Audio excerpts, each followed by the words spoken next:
If I told you once, I told you 100,000 times. I will not have you play these foolish games and running around in the halls. It just isn't dignified.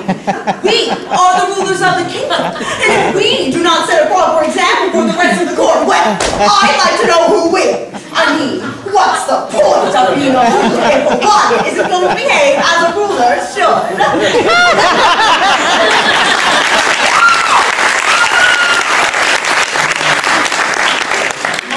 Now what? Mama, when am I gonna get my princess?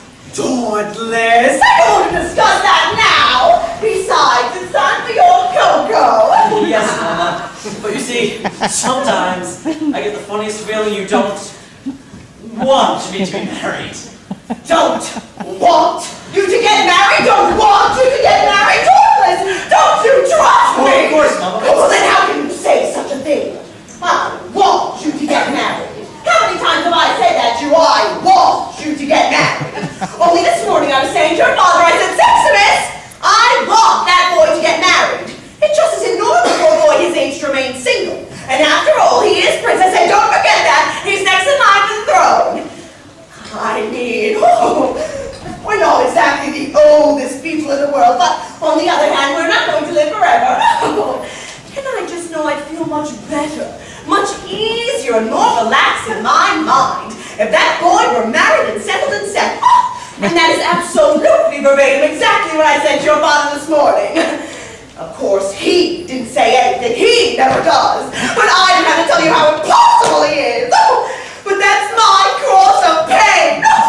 And I don't want you to worry your head one tiny bit about the fact that your father and I don't get along. And never have. If he makes me miserable and makes me suffer, well, I just have to put up with it. And I will not allow it to affect my child's attitude towards him or me. He may be a mean, stupid, selfish, dreadful, rotten man. What? He is your father, and I want you to respect him. There's only one person who really cares about you and really cares about your health, your happiness, your future. Well, that's what we're talking about right now, your future. So I want to make myself absolutely clear. Get up, dear. Sit down, sit down. Sit down. I want you to get married, but I don't want you to marry just anybody. After all, marriage is a lifetime partnership, and I wouldn't want to see my little boy make the same mistakes I did and wind up as miserable as I am.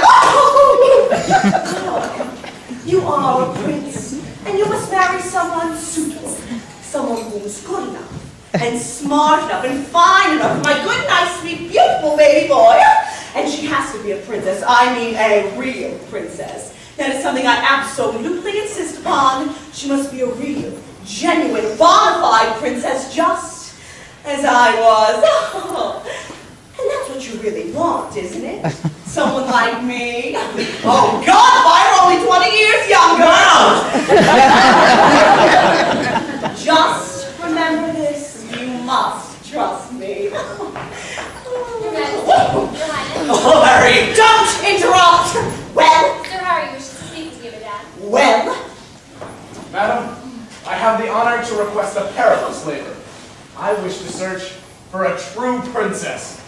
A princess of the royal blood. One who will suit both your majesty and Prince Dauntless. No, Mama! No! We've been for all the eligible girls in the neighboring kingdoms. There are none left. We simply have to wait until their little sisters grow. And that will take years.